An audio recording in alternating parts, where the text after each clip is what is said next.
Thanks for joining us. Welcome to Live Free, Ride Free. I'm your host, Rupert Isaacson, New York Times bestselling author of The Horse Boy and The Long Ride Home. Before I jump in with today's guest, I want to say a huge thank you to you, our audience, for helping to make this happen. I have a request.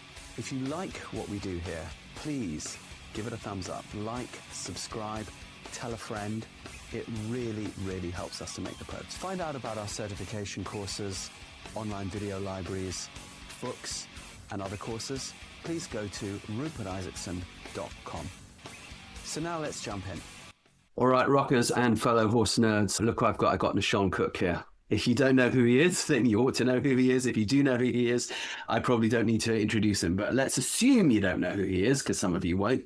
Nahshon is a horseman, and he is a classical dressage dude operating out of Colorado and other parts of the USA, who's sort of risen to fame over the last decade or so for, I think, being able to communicate aspects of the classical tradition in a way that perhaps hasn't been really looked at or valued until now, and sort of, I think, would say is helping to bring that whole tradition forward into its next generation. Because what does the word classical mean anyway? It means I got it from grandma, right? It means handed down the generations. And now as I look at the groom, I realize, oh yeah, it's kind of, we gotta hand this shit on. And so I'm very glad that people like Nahshon are rising to the occasion. He's obviously a celeb now, but he didn't start off that way. He didn't start off trying to become a celeb. He's become a celeb because he's good at what he does. So it's really great to have you, Nahshon. Can you tell us, who you are, what do you do, why do you do it? My name is obviously Nahshon. I'm a horseman. I've always loved horses, though the kind of road to being able to work with them wasn't super clear. So I learned how to ride on donated horses when I was a kiddo. Started riding when I was 13. And this was which part of the country? In Colorado, in Denver.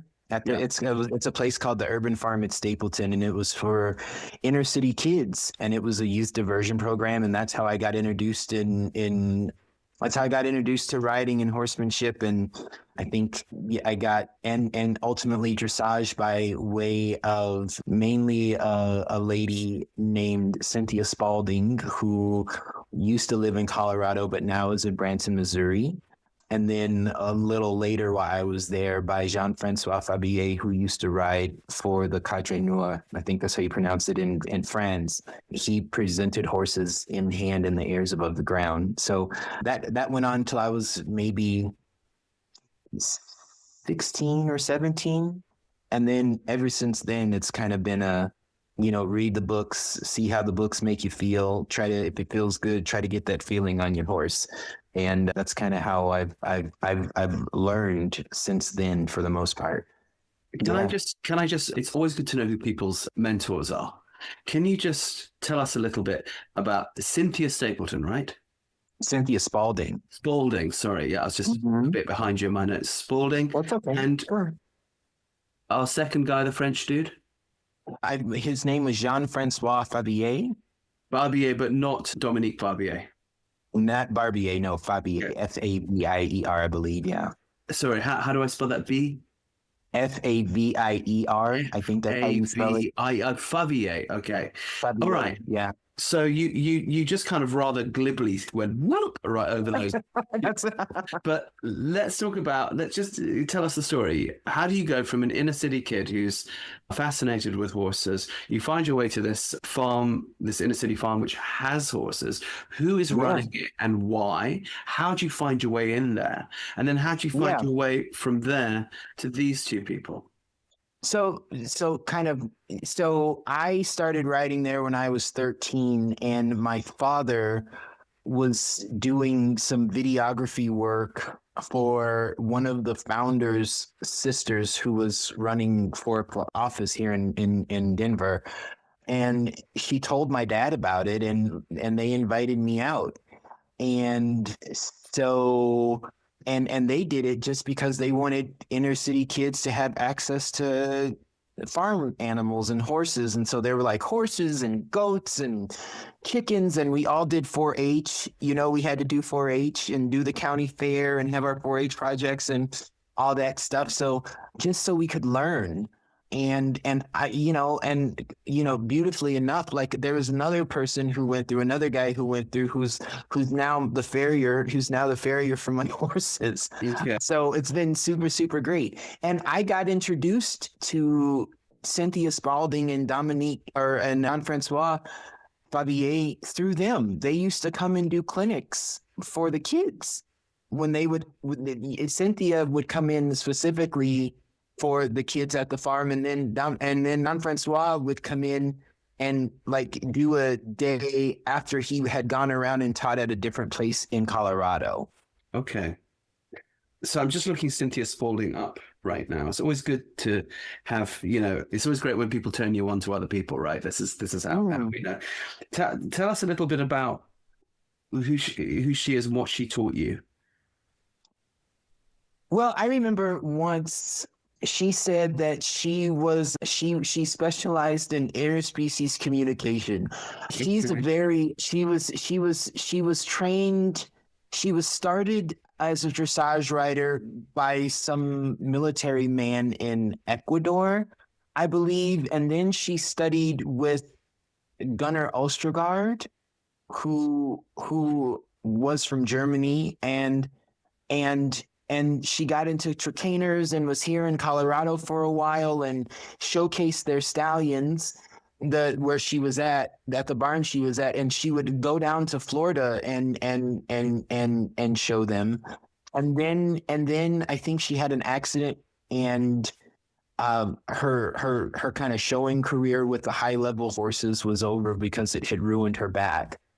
And then she moved to Branson, Missouri. And I mean, I think I met her when I was like 14. Mm-hmm. And so it's been a really long time. What did she teach you? What did she show you? Oh, I think what she really helped me with was just not being afraid to find answers.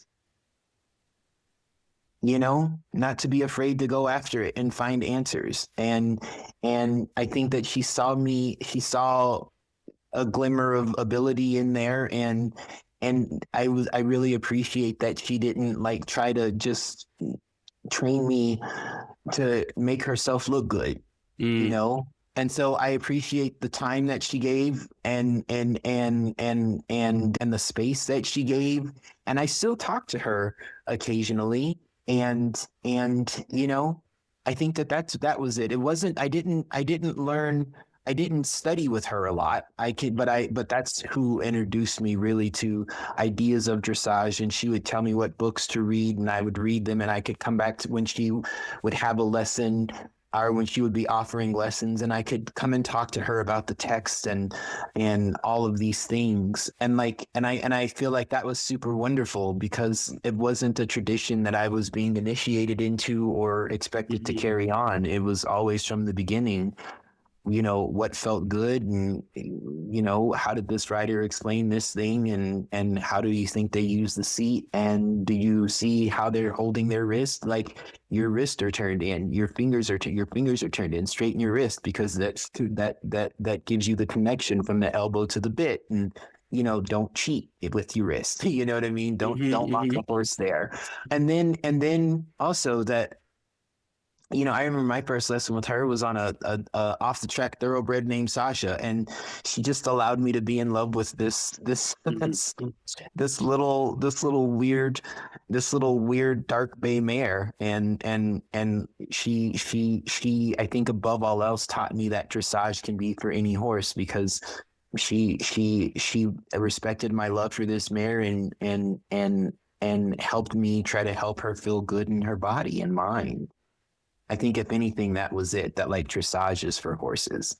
Right. Okay. So she was the one who sort of could put into your mind, look, you can use this thing, not just as a training thing, not just as a prove yourself as a horseman thing, but you can actually use it to create well-being in a horse. Yeah, I mean, and I think that she did it she like those weren't her words. She would talk to me about it, and she would ask me to do something, and then I would tell her what I would feel, and she was like, well, this is what you should feel. How can we get the horse here in relaxation so where they're here? And so it was really just a really good exercise into the meaning of the question you're asking the horse to answer, piece by piece by piece by piece. This is where the leg is supposed to go. This is where your chest is supposed to go. This is the feeling you should start to feel in your body from them. Can you feel the hind legs in your hands? Can you feel those hind legs in your seat bones? Can you feel the shoulders in your thighs? Like, are your toes relaxed? You know, like all of these things. Yeah. So it was, I think that, you know, it was a really good start to run on and to run with. You know what I mean? I do. No, that's put very nicely. And then, okay. So Jean-François Fabier, I've been busy Googling him as you've been talking. So ex-head rider at the Cadre Noir in France. You ran into him because he was giving clinics at the farm where you were riding. What did you learn with him? How did that open up your world? So I rode with him on a little paint horse named Cayenne. And Cayenne just went. And I think that what I learned from Cindy was how to help a horse get the back up by lowering their head and neck. And what I learned from Jean-François is how to get the horses back up by lifting their head. Okay. Right.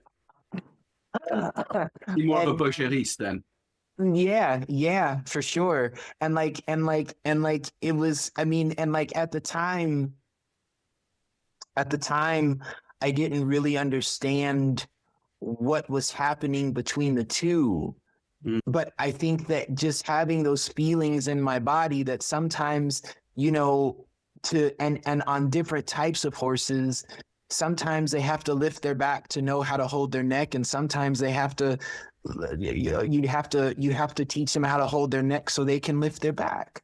Yeah, you know what I mean. Yeah. And so, like, and I was talking to Thomas Ritter a few years ago, and we were talking about just the importance of knowing your breed. You know how like some Iberian horses do really well warming up and pee off, and the stretchy chewy is the advanced work. You know, as opposed to like a thoroughbred who may need to warm up in a gallop around the farm before the dressage lesson, or the warm blood who might need to be a little bit lower so their backs open up, because like they're all, you know, knowing what they need and not having them need to fit, allowing them to fit in a system where they're able to, and instead of trying to force them to where you think they should be. Absolutely. No, I couldn't agree more. And it's such an interesting tyranny within the dressage world. The insistence that everything must go like a particular type of warm blood, and that even those warm bloods at the end of the day are being made to try and go like Lusitanos. Right.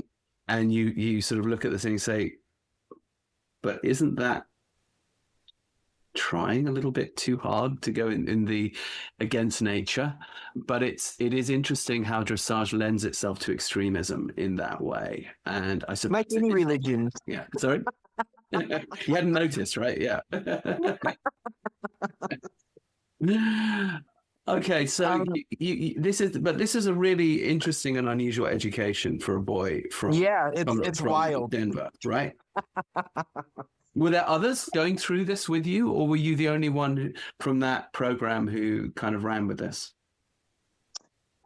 I think that I was one of the only ones as a trainer whose abilities allowed them to, because I think that these folks gave me their time, shared their time with me, because they saw that I could feel horses. Mm-hmm. And so, you know, it was, you know, there have been some who I think that the ability hasn't supported a career as trainers for most of the people that I knew I grew up with. Yeah. Mm. Are some of the people who you were there with, have they gone on to lives with horses? Are you sort of the only, I don't even mean professionally, but are you the only one who's really kind of followed it through, or is there a little club of you? I have this horrible habit of not staying in touch with many people because I'm very much, I really like being by myself. Mm-hmm. And people are hard. And I think growing up socially, I just didn't fit in, which is kind of how I got into horses. And even within horses, there were social strata, which I wasn't able to ascend. And so I don't really know. For the most part. Well, I guess if you had mates from there who were hanging out with you, you'd notice, right? Because they'd be around. But if they're not, they're not. Yeah. But it's interesting to me how people. I'm always interested in people's origins and how they end up where they are and who mentors them. I think it's for me the most important thing to always ask somebody who are your mentors, really, in any walk of life. You know, in my autism life, for example, you know, I'm completely mentored really by Temple Grandin. Because who else could show me what to do? It would need to be someone with autism, you know? So otherwise it's just a set of opinions. But with the dressage route, one has to be relatively lucky. And it sounds that you were a little bit right place, right time, that you could run into these two particular individuals. And that's why I wanted to kind of put some attention there, because I think when people are listening to this, particularly people who are either at the start of their journey with all this or are teachers or setting up programs, you know, it's always good to know, how did a program create a trainer? What opportunities were put your way? I mean, imagine if, for example, the whole thing had been based around reining, or the whole thing had been based around show jumping, you might have gone a very different. Well, we had choices. Yeah. We did, and there were tracks, and so like there were people who you would choose. Like if you wanted to do, they would say Western or English, and so that was like you did Western, you could do Western pleasure, you could do the gymkhana stuff. English, you could do the dressage, you could jump, and so they really allowed us that free. I learned how to rope cows. Great. So you got the full. Yeah. And the thing is I chose dressage because like when I looked at the horses long term, even though, you know, some of the examples weren't super great, they were the horses that lasted the longest. And that's what I was interested in. Okay. And the name just give us the name once again of the place. It's called the Urban Farm at Stapleton. And it's still there. Mm-hmm. Yeah. The Urban Farm at Stapleton, and it's right. Clearly, there's quite a lot of good horse knowledge there, right? Clearly, there's a wealth of good horse knowledge in that place.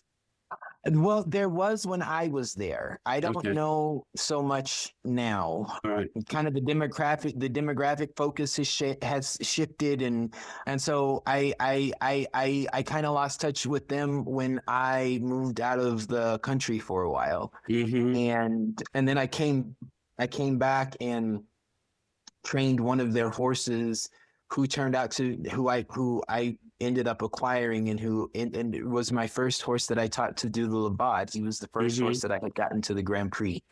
And then after that, I kind of lost touch with them, and then a lot of stuff shifted. It's been over. I'm just looking them up right now. Thanks so much for turning me on to them, though, because I'm always looking for these kinds of programs, you know, just therapeutic life as well, particularly the city-based ones, because as you know, it's just really hard for kids in the city to get access to this kind of thing. I do know. Yes. All right. So you mentioned that you went out of the country. Where did you go and why? So I was supposed to do my graduate studies and I didn't want to. And so I had like 4 or 5 years planned out for my graduate work. Which was going to be? It was a Master's of Divinity with a focus on, it was like a peace and justice program at the Iliff School of Theology on the University of Denver campus. Okay. And I had taken a a gap year because like when I opened my acceptance letter, I just got this really weird and uncomfortable feeling in my body.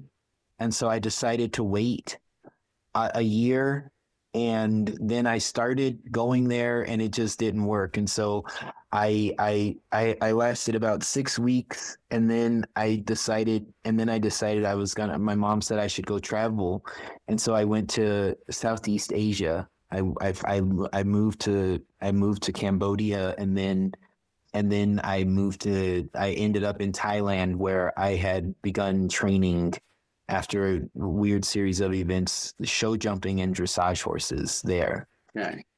Why did you go to Cambodia, out of interest? Because I was doing a teacher training, an English teacher an ESL training, and the program started in Cambodia. And so Fascinating. yeah, and so and to be quite honest with you, I didn't even know Cambodia existed before I went there. And yeah, I flew in and did all my got my certification to teach, and then they were like, you can stay here, we can help you get a job in Vietnam, or you could go to Thailand. And so I went to Thailand, and then I started working in a language center. And one of the students, it was adults, and so I usually taught in the evening because they would work during the day. And one of the gentleman who ran the center told one of the students there who had said that she had this facility with her dad that I was a trainer, and I had been a trainer in the States. And she came to my conversation hour class and left me her number and address after saying that she and her dad had this facility. And it was in Nonthaburi, and it's a suburb of just north of Bangkok. And she would you know that, like, I gave the address to the taxi driver, and it was a 5-minute taxi ride from my flat. Good Lord. It was literally right across the street. Good Lord. Yeah. And so I started working there, training. I went and rode a few of their horses the first day, and then they asked me to come back the second day, and her dad had called all of his friends who were all in horses, and they had me ride some of the stallions after, I guess, they had given their opinions on what I could do. And then they offered me a job training their horses. What kind of stallions were these? What sort of? Oh, mostly in, Thai horses, and there were like some thoroughbred crosses, and then there were thoroughbreds that were retired from racing. And then in the evening, I didn't know it, but they had it was like a whole riding club, and they had all these kids from around Bangkok come and ride. And so there had been a big flood, and it had closed the language center, and thankfully I was able to train the horses, and I was able to still make some money. And then I had decided that I was going to, I asked them if I could just work there full time, and they took over my visa and my work permit, and then I was able to go and travel around to horse shows coaching the kids. Right. So yeah, so that was super fun. Yeah, it's got a thriving equestrian scene, Thailand. I do some work out there sometimes, and it's always interesting to me how quickly and sort of well they get into things, and how that scene has grown. How long were you out there for, and what brought you back to the US? Yeah, so I was there. I think I was there for about 3 or 4 years, and then I decided that it was time to move on because Thailand wasn't home. Yeah. I didn't feel it in my heart, and so I went and lived in China for a little bit, and then I came back home because one of the main reasons was my stepdad. He was like, well, play around until you're 30, and he was a cop. He was a police officer. He says, and if by the time you're 30, you don't know what you want to do, then you should come home and be a police officer. And I knew I didn't want to be a police officer, but I also knew that I didn't want to be like this wandering horse trainer either, with no real base, no real home. know horses that I could fall in love with enough to see them through from beginning to end. Mm-hmm. Because I think that that's the part that a lot of people, that I've observed, I should say. I can't say a lot of people, but that I've observed, like, there are a lot of horses who are seen for what they can do, but not for who they are, and who, when you figure out who they are, what they can do, like, you realize that they've been keeping certain things protected and safe for people who take the time to love them instead of just train them. As some people do, yeah. Yeah, not so far away. And so, yeah, I came back home, and then people had figured out that I was home, and I had gotten a call from one of the then directors at the farm, at the urban farm, saying they needed help with this horse Nova. Mm-hmm. And I went with him, and I went and worked with him, and he had been diagnosed with kissing spine and in his lumbar spine. And, that's always a stifle issue, which is always tension in the pole, which is always the TMJ not relaxed. And so, but he was wild. And he would just buck everybody off. And he had been through so many trainers here. And like, there was one, she was like, I hate that horse because he doesn't follow the rules. And I was like, this is my kind of horse. And so, yeah, I started training him, and then a few people there asked to become students of mine. And then I moved him to another barn because I was working as a counselor at the Children's Hospital here in Denver as a counselor on their inpatient autism unit, actually. Hold on. And I moved him to the brakes. Okay. How and why? That doesn't happen randomly. And if you've been going from, wanting to do divinity, which we also want to go back to. And I moved him to the brakes. Okay. How and why? That doesn't happen randomly. And if you've been going from, wanting to do divinity, which we also want to go back to. My undergraduate work was in counseling and so, yeah. And so then I trained horses until my application had been accepted, and the interview process for the hospital was long. I think mine was like 2 months. And so while I was doing that, I was training horses while I was waiting. And then once I got that job, I moved barns, and I was working overnights at the hospital, 312s on Friday, Saturday, and Sunday. And then throughout the day, I was building a training practice because I had moved my horse, and all these people were asking me to train. And so Monday through Friday morning, I would train horses. And I think at that time I had like 16 horses on my line. And then Friday night through Sunday night, I would work at the hospital. Okay. One quick question before we go to this parallel life in Denver between the hospital and the barn. When you were in China, did you do horses there? No, I taught English while I was there. Yeah. And I was not there for a long time. I was in a little, well, it's not, I don't know that there's any city in China that's small, but it's a smaller city, Wuxi. It's about 2 hours north of Shanghai. Mm-hmm. Yes, yeah. It's because, the horse scene in China is interesting to know about. But, okay, so you're back and you're finding the success pretty much right away with all these people wanting to be trained with you. Now, why is that? Because the reason I ask why is that Denver's got a very, very high horse concentration. I used to live in Denver for a bit. In fact, I live right across the campus, right across the road from the DU campus. Okay, yeah. I know that whole strip really well. Yeah. I've been there for 2 years, and there's a lot of horse trainers around. A lot, yes. And quite a lot of big money and quite a lot of very sort of orthodox sport dressage stuff a la California, a la East Coast, a la, Chicago. and also obviously big Western scene and big jumping scene and blah, blah, blah, blah, like huge. And I know that you are, at least it says in your various bios online, based in Parker. And I know that Parker, Colorado is, one of these suburbs that has massive horse activity. Yeah. That because I also used to train horses a bit in Parker.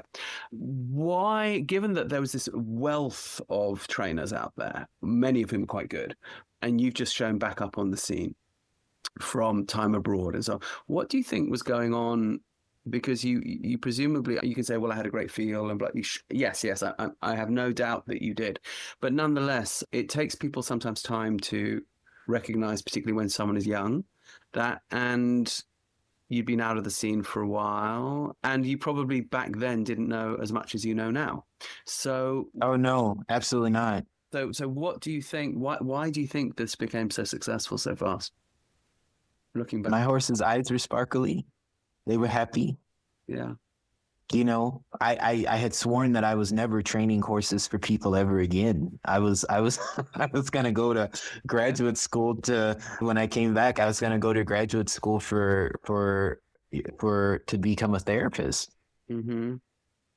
And it just and training horses for other people.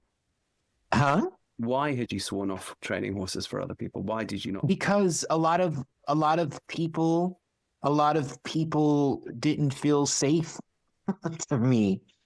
Go on. Elaborate. A lot of people,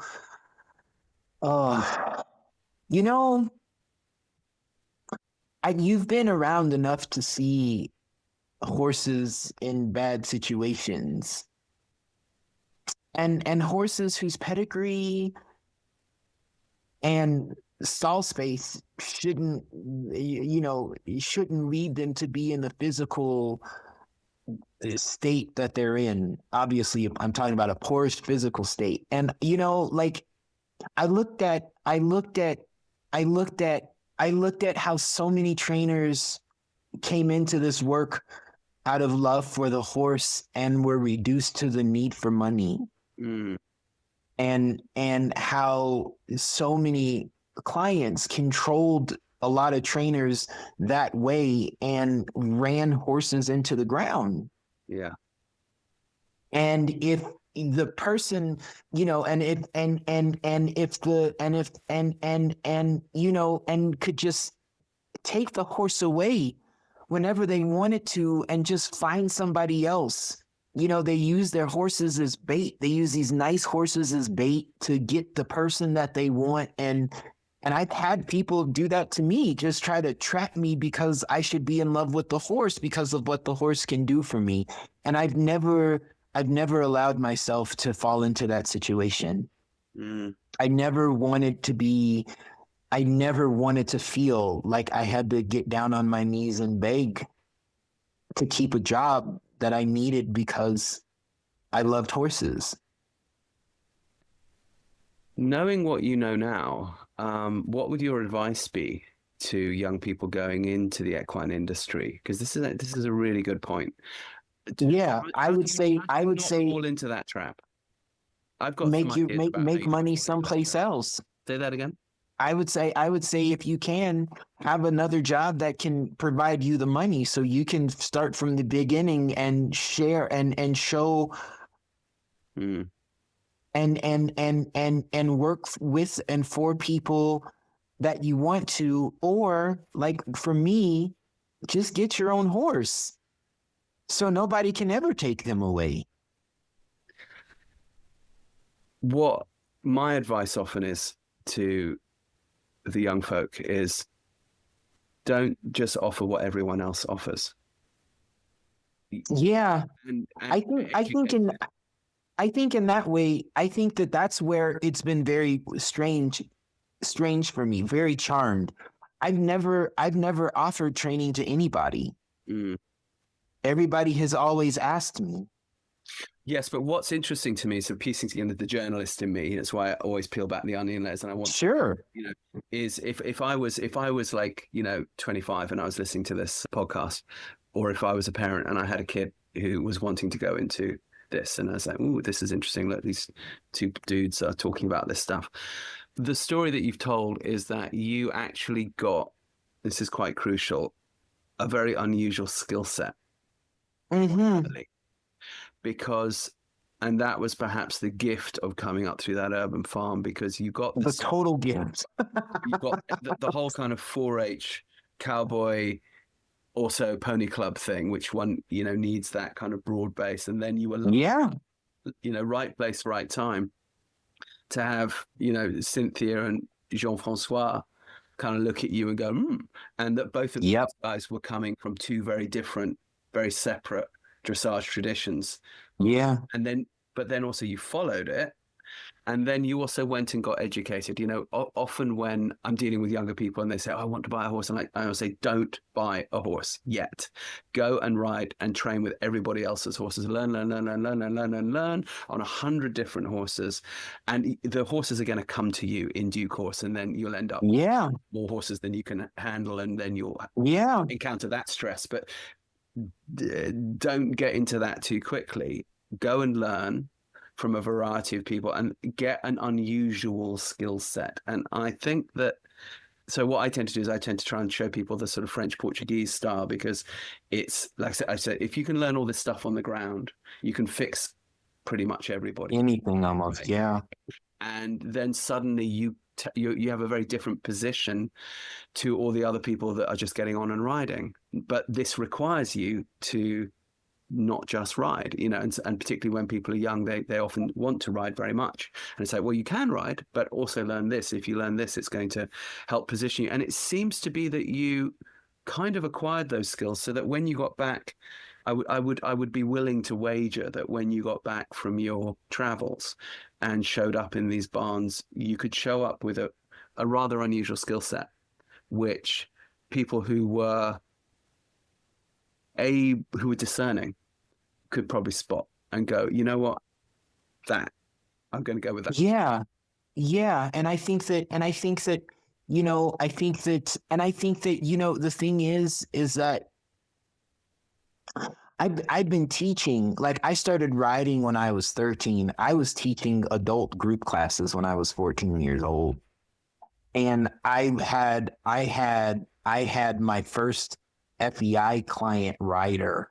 I was doing lessons. I remember the first time they showed up, they were having trouble with the 3 tempies and for the pre-St. George test. And I remember clear as day. I don't remember the title of the book, but I think it was by Udo Berger, and he was like, challenges in the tempi usually come because the hind legs aren't active enough. You put the horse on a working pirouette and get those hind legs active. And I remember I told her that. She's like, I did not come here to work on the pirouette. I was like, but you paid me for my help. And then right after that, perfect 3 tempies down the wall. It took me 20 minutes. And I remember that's when also I got the feeling that people weren't safe, because then she had tried to hire me to go and coach her at shows, but she didn't want a whole bunch of people to know that I was from Colorado, because she was afraid of being pushed out, I guess. And so she says, you have to speak with an accent so that I can tell them that I imported you from South Africa. Really? On what level? And like that's when. But on what logic? Why couldn't she say Colorado? Why was South Africa better? Well, I told you in the beginning that people, for one reason or another, some people need me to be exotic. Can you do a South African accent?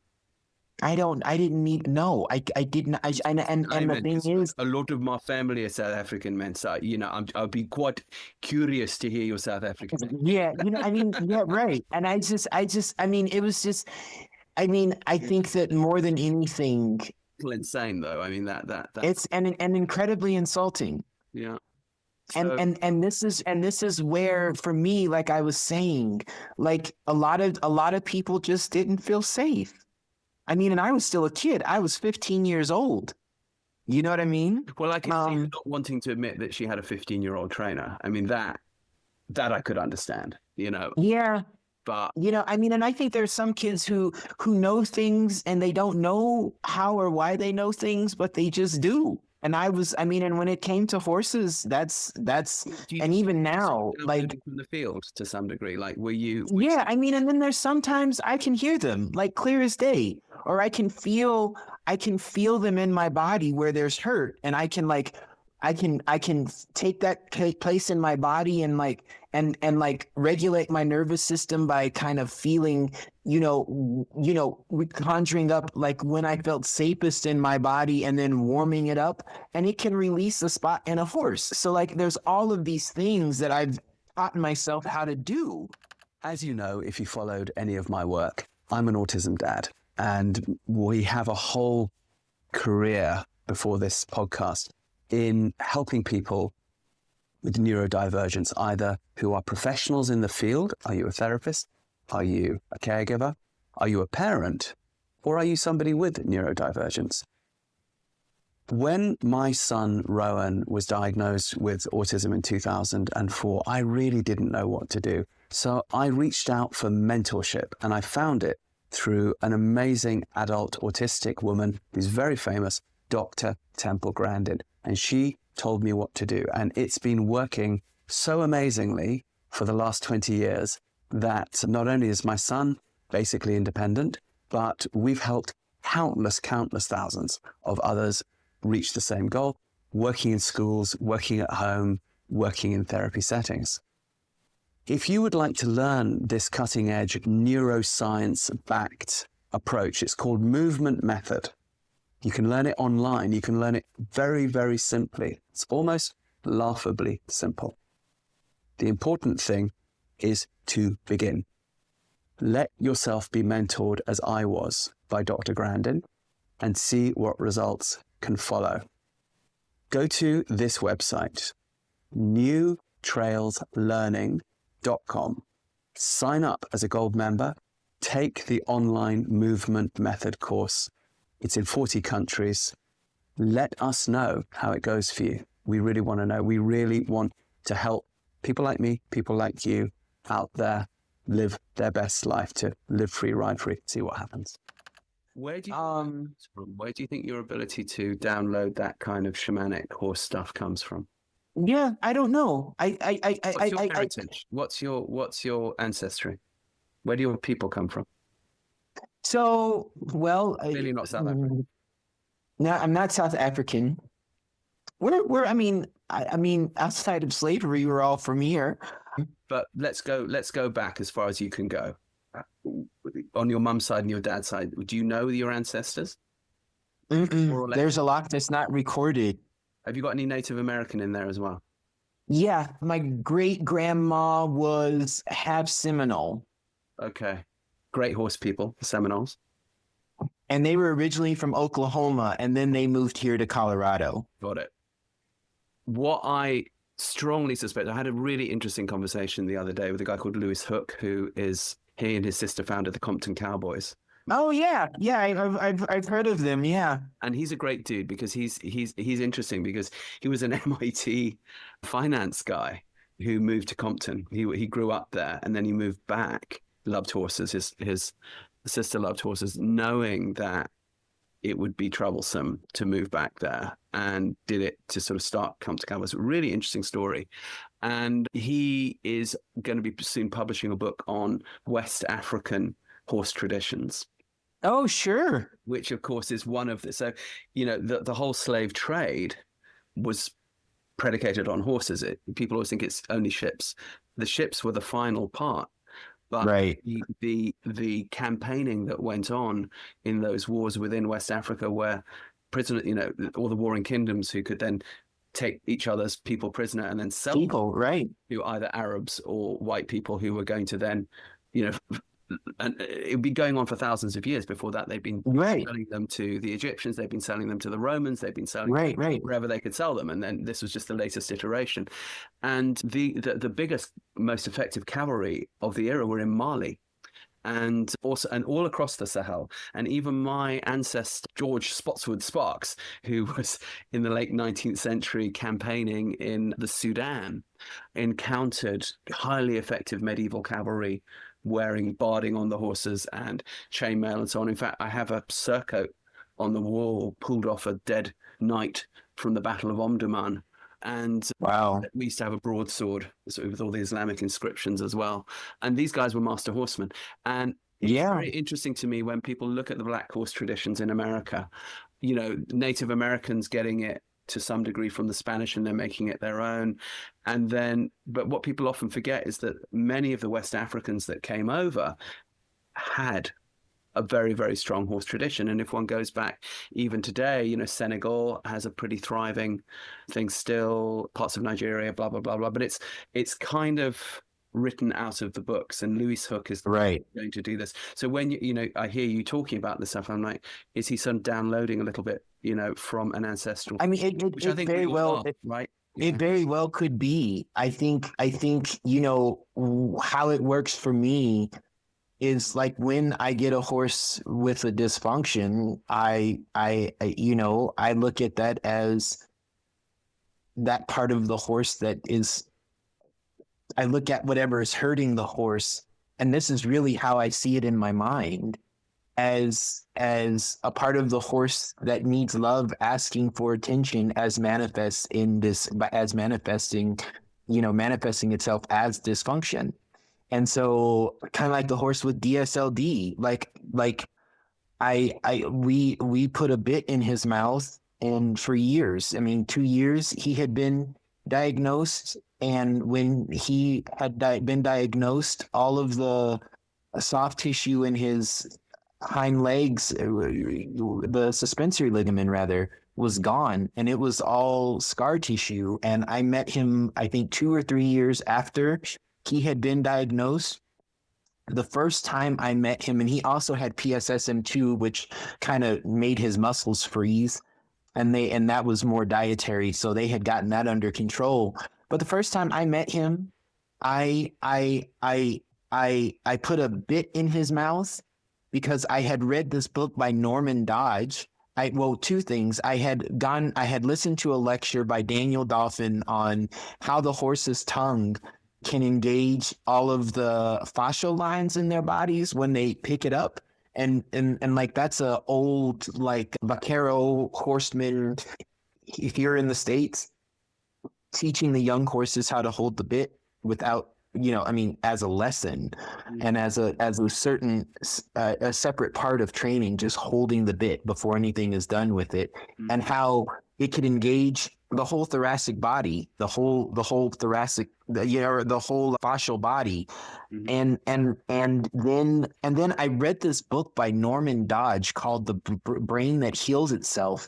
And he was talking about a clinic in, I think it was in Minnesota, where there are people who come in with like cerebral palsy and all of these things. And like, they come in on canes and they put this thing on their tongue and they go through these different movements, and these people come in on canes and are walking out. And I was like, well, anything is possible. And so I put this bit on this horse, and the first time I met him, his fetlocks were to the floor. And as soon as he rolled it and then picked it up, his fetlocks lifted up.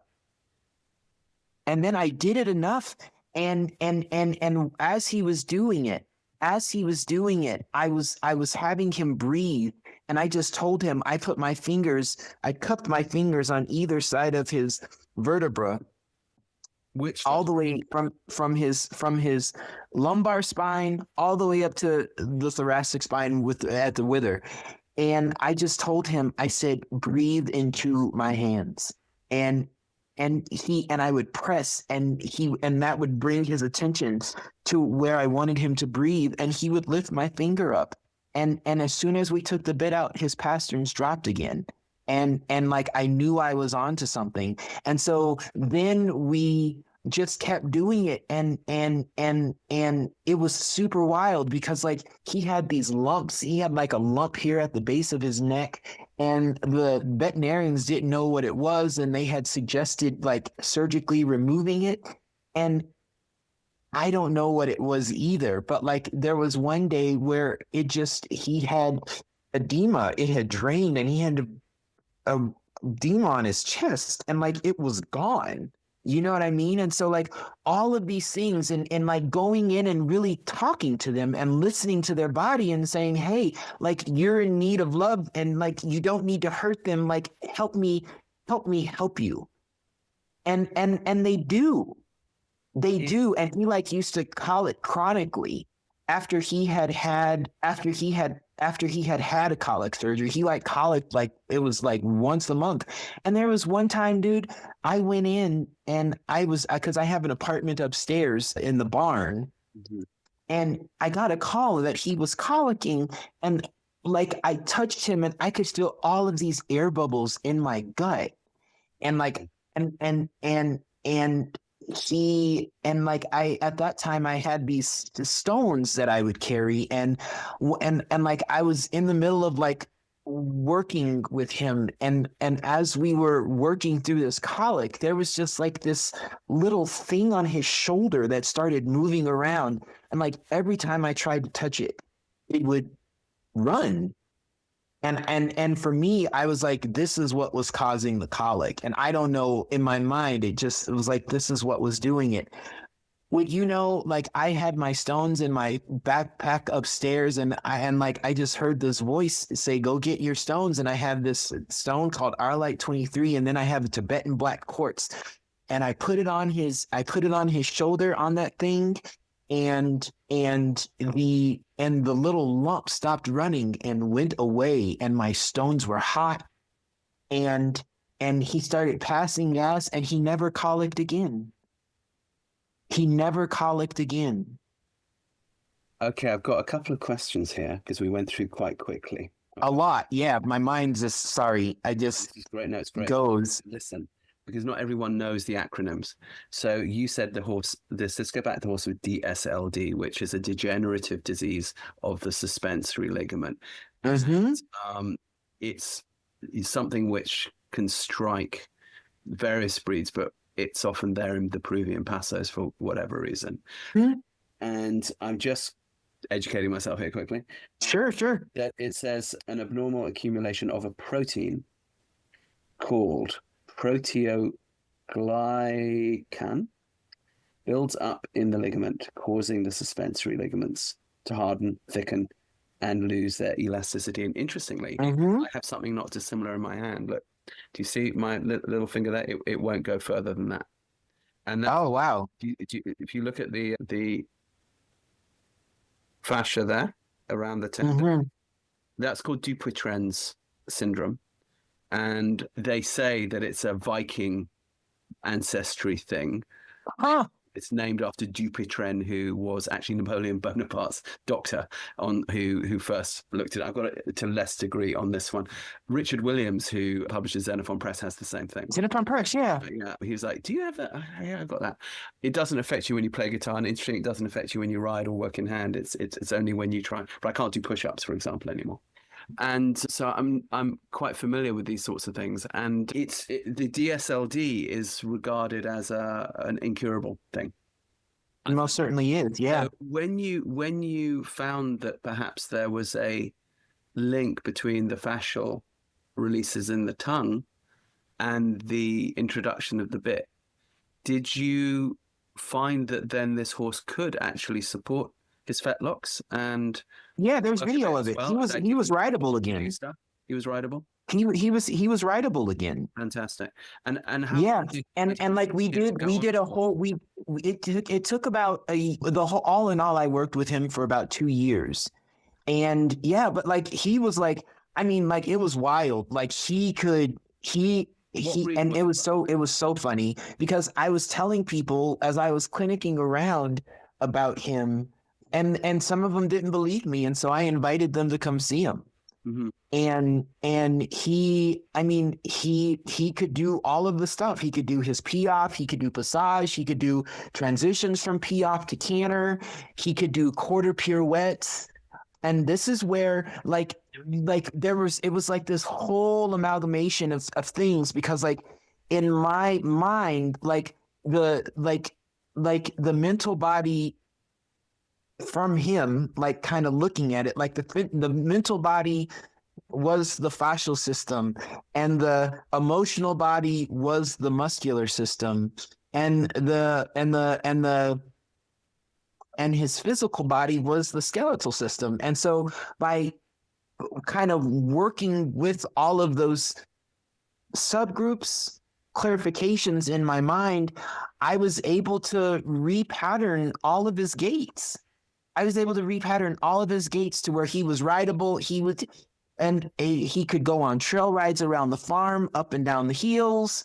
It was incredible. And it was the first, and I had done a whole lot of research, and there wasn't a lot done because a lot of people said that it wasn't possible. And I was like, but this horse doesn't want to give up. And so I said, fuck it. Let's see what he does.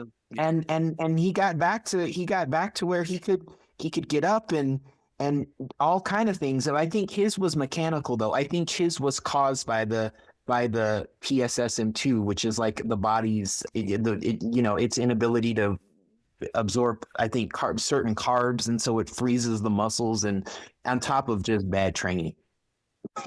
It is interesting how sometimes these horses are the ones that, well, they're always the ones that teach one. I remember we still got him actually. We had a Mustang which got really, really, really bad EPM, which for the people who are listening, not in the Americas, is they don't quite know why they get it in the tropical Americas. We're in Texas, but some people say it's from possum poo, but some people say it's from bird poo. But whatever it is, it's a parasite that attacks a protozoa that begins to attack the spinal column. And he was so far gone that he was literally dragging his back. Yeah. Mm-hmm. We had him in the best vet hospital and blah, blah, blah, because he was so good and blah, blah, blah. And they're like, we can't do anything. And I don't know why, but we had the idea of asking this Chinese herbalist that we knew, who was very good with people and very well known in the city we were living. But he said, you can never tell anyone I did this because I'm not licensed to work with animals, so I'm not going to say who he was. Anyway, though, he said, describe, he said, I don't know from horses, but describe what's going on. So we did. And we said, it's this protozoa and it's blah, blah, blah, blah. And he just went upstairs and he put some herbs together. He said, try this.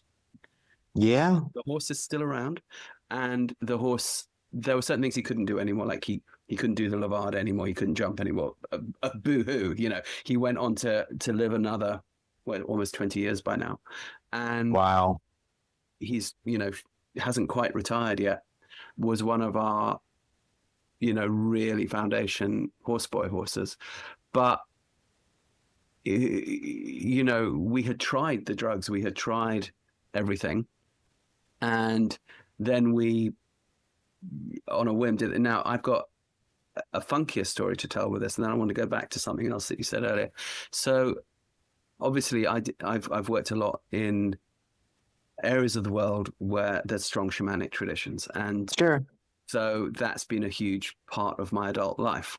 And I probably saw my first shamanic ceremony when I was about 7 on my granddad's farm in Zimbabwe, which were 2 Ngangas, which they would call witch doctors, doing a healing ceremony. And there was, in the sort of normal institutionalized racism of the time, this kind of eye rolling, oh, well, it's just what the blacks do, but you're a kid, so you've got an open mind. And I was looking at this going, yeah, but people seem to be getting sick and getting better. And yeah, you, granddad, are not, there's no clinic on this farm. So this is all they've got. And they look in pretty good shape to me. In fact, they look in better shape than you, and so there's got to be something in it, and then, of course, later on, I get involved.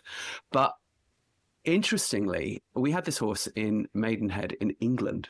I was riding for somebody who was an eventer. I was, this is pre-dressage day, so I was event riding. And this was one of those wonder horses that is just a beautiful soul. He would do anything and could do anything. So he'd jump anything, just go into the ring, just like, leave it to me, and so if you went in to compete, you could always be sure you were going to come out successful, but not through anything that you did. Just leave it to him. But you could also put, a complete beginner on his back, and he would just take them around the farm, completely, and just a lovely dude to hang out with in every way. And, the sort of horse that you would, send your troubled adolescent to for counseling, sort of thing. And anyway, he got this weird kidney condition, and he just started peeing and peeing and peeing and peeing and peeing, and the weight just dropped off him from looking really great to virtually skeletal in a very short, alarmingly short period of time. Vets not knowing what to do, throwing up their hands, and then one of them said, "Oh, okay, look, we can't do anything at this stage." This is from a vet. "I suggest you contact a faith healer." And this all my work. This is a vet outside London, a horse vet, a horse, wow, horsey area too, quite. And so we were like, okay, put us in touch. He's like, well, I don't know any, but at this stage you have nothing to lose. So we went running around trying to find nothing. And the horse died. And not only did the horse die, but you know how when you take a horse that's ready to go, when an animal is ready to go, and a human, they're like ready to go. This horse was not ready to go, despite the massive collapse of his, what was going on internally. And when I led him down, I had to do it. I led him down to the knacker, and I held him, and he did not want it.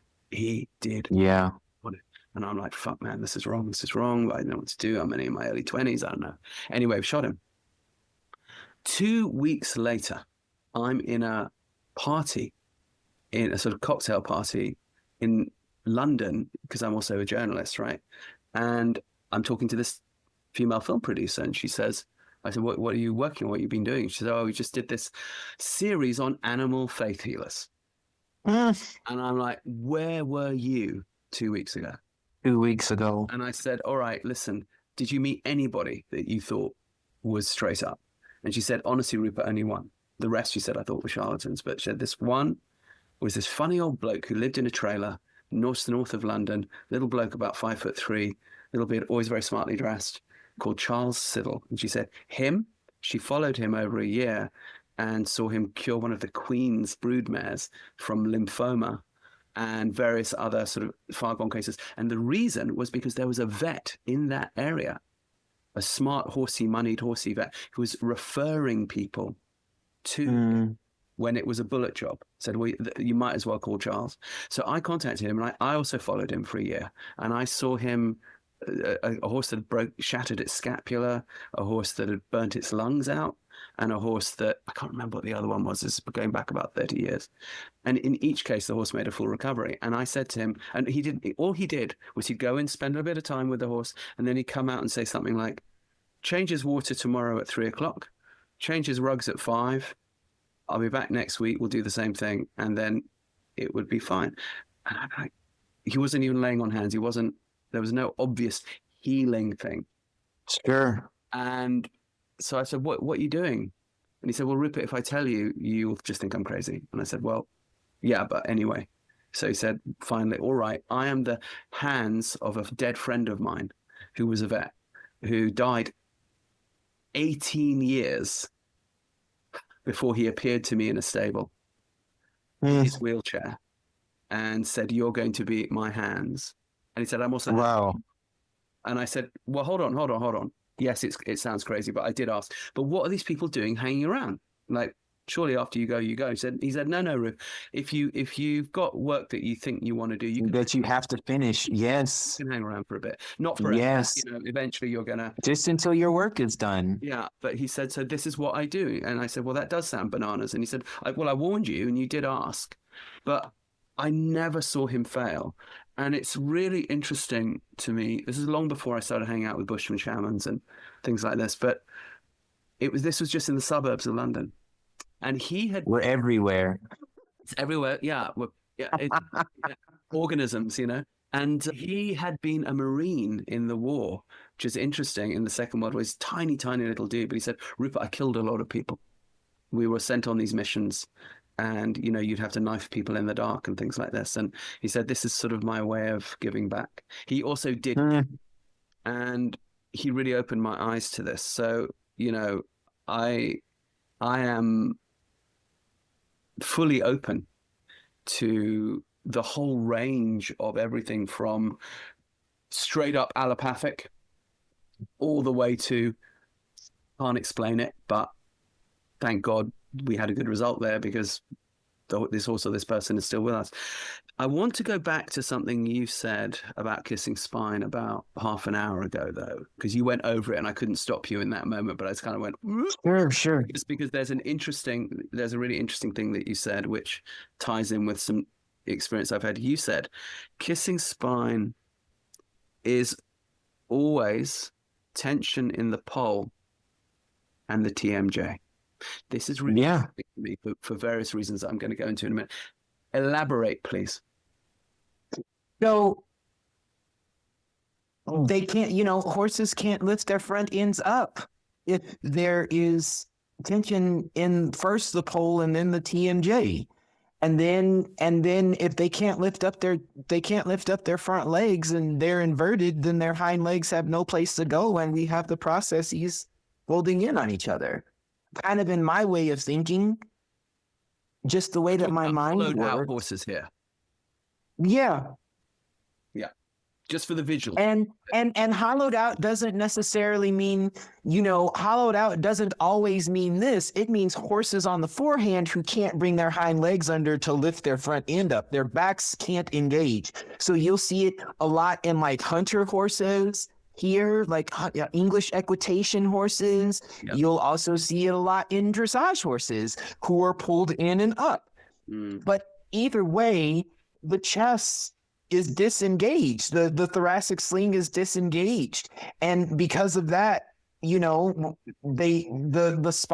spinous processes clamp on top of each other. And so like for me in the lumbar spine, like depending on where the kissing spine is, it's usually correlated with a particular hind leg joint. So if we have it in the lumbar spine, you also said stifle. That's right. That was the thing. So if we have it in the lumbar spine, it's usually in the stifle. If we have it in the lumbar spine, or if we have it in the thoracic spine, it's usually the hip joint. If we have it in the cervical spine, it's usually the hocks. But either way, it's wherever in the horse's spine that it has been my experience that kissing spine is happening, it's a hind leg joint dysfunction, and usually caused by incorrect hand usage, which is a weak seat that is not allowing the horse to relax in the TMJ and thus brace in the jaw. I've changed horses' pastern angles by correctly using a noseband. I have completely changed pastern angles. What do you mean by correctly using a noseband? Oh, so the purpose of the noseband for me is to help the horse's mouth feel safe, right? And so like we have like, and you have some people. Be specific. Oh, I'm trying to. So like, there's this huge push against nosebands, and, you see horses chattering, and some people say that's release. Sometimes it is, sometimes it's emotionalism and nervousness. And so I have one really talkative sometimes horse. It's just personality type too. Yeah. Some horses. Most certainly. Yeah. But either way, and, for horses that you don't start, you don't know why that happens. You know what I mean? Like, is this a personality type that has been born out of a experience, or is this who they are in the world? You know what I mean? Yeah. So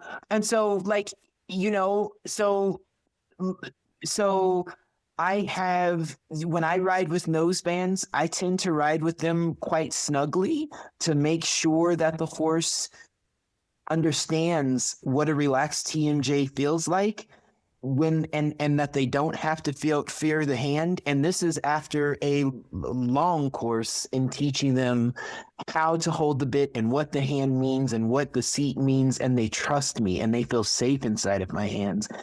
And you can by restricting the movement appropriately with an appropriately adjusted noseband, you can teach the horse how to relax the TMJ, which consequently teaches them how to relax the pole. All of the thoracic sling muscles relax, and the rectus abdominis engages, and the pectoral muscles engage, and all of the shoulders engage, and all of these things, and all of a sudden the hind leg joints can work. You're able to do so much. I have a horse that I'm working with, and like he was like short limbed, like 2 inches shorter on his right front leg because of thoracic sling atrophy based on pole tension. And like his leg is growing because he's using his pole correctly now, because the muscle is developing. If you were to say to somebody, here is a quick 1, 2, 3 on how to use your noseband correctly, what would you say? I would say first, make sure they know how to hold a bit. Mm-hmm. So that their fascial lines don't get disengaged because the sternocephalic muscle is not lifted. Mm-hmm. And then I would say make sure that it's the appropriate bit for the horse. Mm-hmm. And then 2, make sure that your hands are trustworthy. But the noseband, yeah, specifically the noseband. Yeah. And then from that, how I do it very progressively. So I start with it quite loose, and then I have it to where I end up to where I can just put my fingers through and touch the tips of my fingers. And so the only thing they can't do, to where they still can do a jaw release and the tongue release, but they can't gape. And by teaching them to do that, you unlock the pole, and then you unlock the pole, and you unlock the hind leg joints, and then you open the back. Do you get, as you said, you pointed out earlier, there's one of the many current fashions in horsemanship at the moment is noseband bad.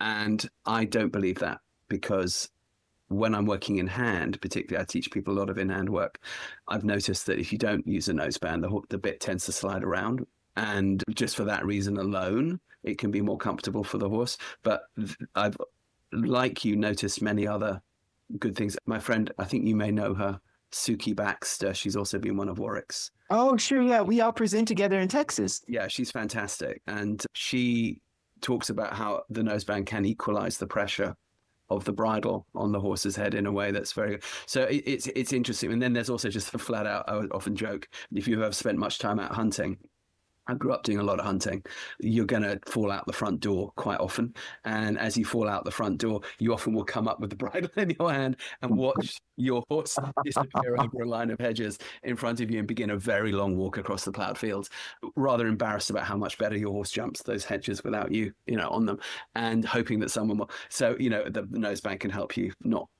get up with the bridle in your hand. But it's refreshing to hear somebody talking about the noseband in this way, and I think in a subsequent conversation, I think it would be quite useful to go into this on YouTube, because people, I think, are quite confused on this topic. It's become confused because there's been a reaction. One of the reasons I think there was this reaction was that dressage judges sadly said we cannot see a horse's mouth move at all, which of course is wrong, because of course they need to move their mouths, and so people just started cranking really tight, and so that meant people said, okay, well then all nosebands bad.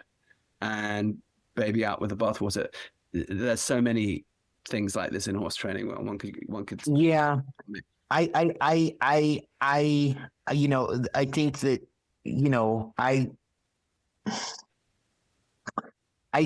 all of my horses are trained.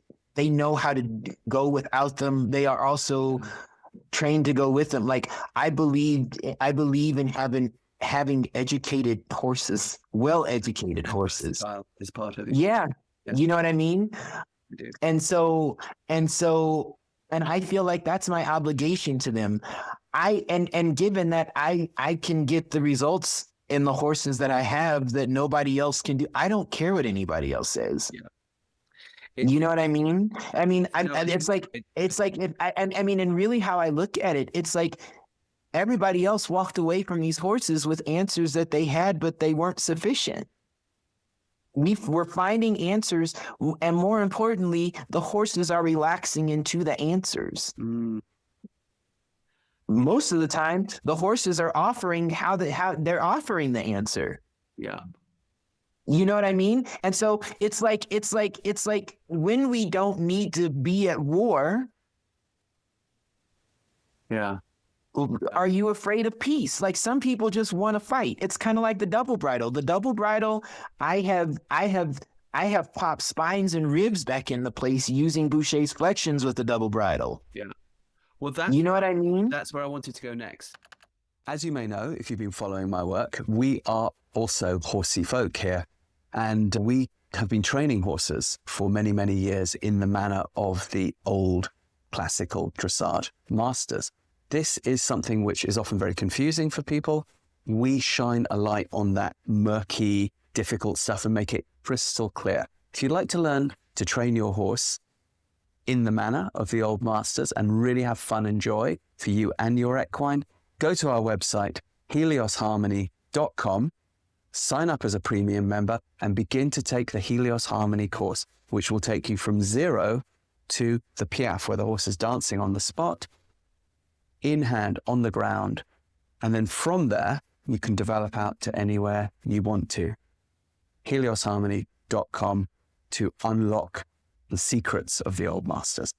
So I, like you, have come to the conclusion, I think like many people before us, that the key to the back is in the front. That if the jaw is not relaxed, say goodbye to access to the back, say goodbye to access to the hindquarters. And yes, frequently all sorts of stresses, physical and mental. So I probably, like you, do a lot of jaw flexions.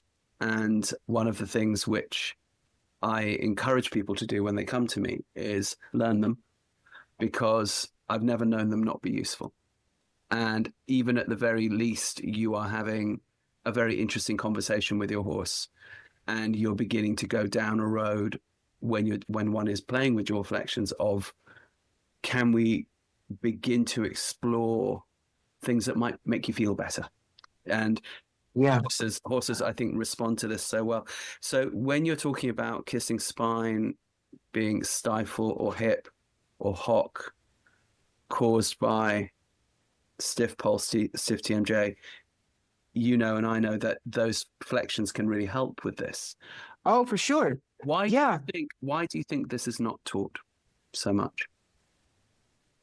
Well, I think it just depends on where in the world you are. In New Zealand, they have a really strong tradition of Boucherism. Mm-hmm. And I don't know why it's not taught. I think because it's hard. Mm-hmm.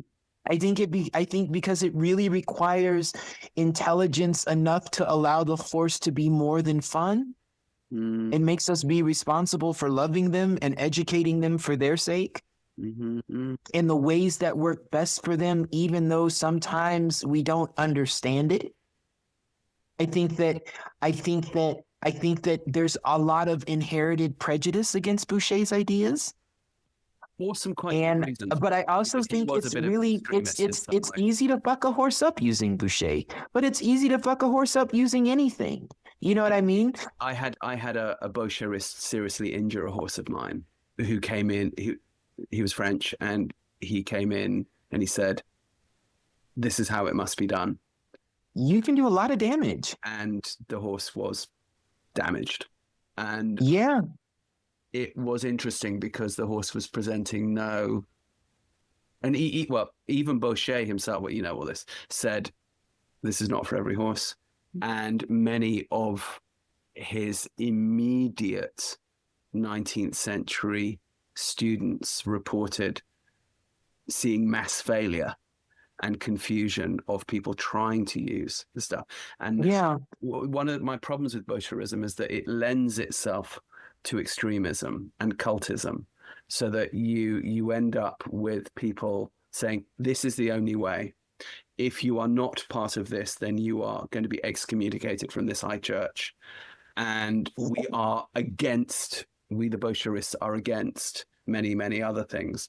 Then you get very rational people like Luis Valença, and of course before him, Oliveira, saying, well, look, Valença has a really great story about this, actually, because Oliveira had been he'd gone from the sort of indigenous Portuguese tradition, become a very extreme Baucherist, you probably know this, and then later abandoned that and said, but you do need some Baucherism, including the jaw flexions and so on, just not everything, maybe.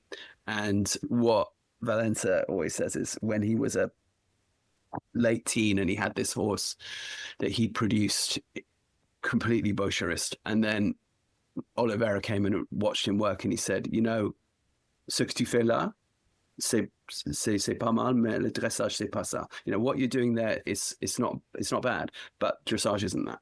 Only because he had gone through that thing himself and there's something very, very, very over intellectualized about even who Baucher was and what he stood for, because he was coming out of that post-French Revolution reaction against the School of Versailles, against everything that the old regime stood for, against, you know, they'd shut down the School of Versailles in 1830. By then, even though he'd actually grown up in Versailles, so he must have seen all those guys. Yeah, I was like his uncle or his dad, right? Yeah. So he was around it, and he clearly knew a lot about it, and he was also clearly brilliant.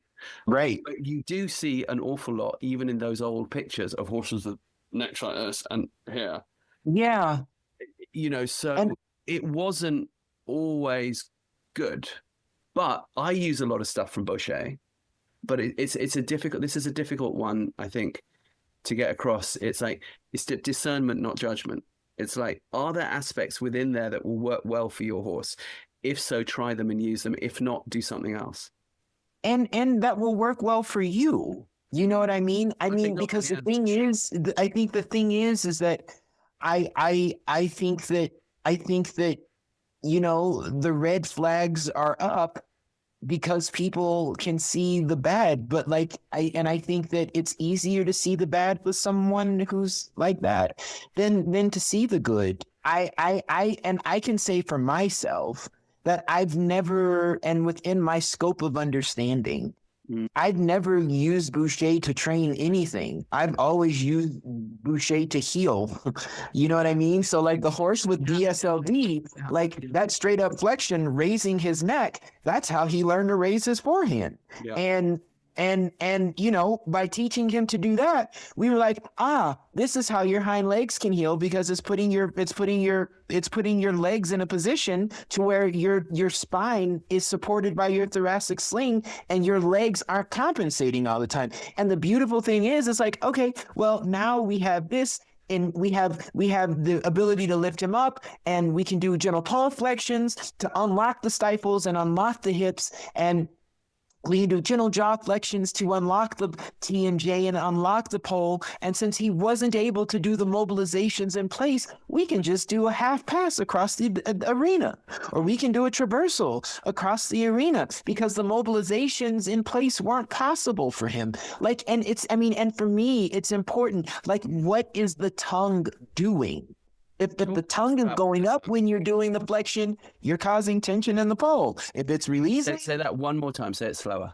If the tongue is going up when you're doing the flexion, if it's retracting back towards the throat, you'll notice that all of the muscles tense up and the pole locks up. And so that means to me that the hyoid is not functioning correctly and all the fascia is disengaged. If the tongue is going forward, then the brachiocephalic muscles soften. The brachiocephalic muscles soften. That means the horse can actually flex at the pole and soft and relax in the TMJ, which then makes it possible for them to lift their shoulders up and move. Well, then we have the hind legs. You know what I mean? And so like this is like there's this beautiful waterfall effect that happens. And for me, it's all based around what the horse is doing with the tongue. You can tell how the horse's tongue is functioning based off of the horse's pole. Yes.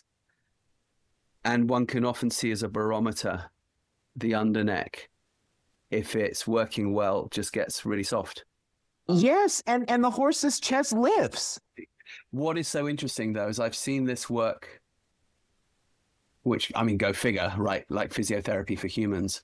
I've seen this work for horses in a lifted position. I've seen this working for horses with a horizontal position. I've seen this working for horses with a lower position, depending on the horse. So one of the difficulties that I find can happen with the Baucheristes is that they'll say, because this can work with a certain number of horses lifting, therefore we're going to lift every horse up here.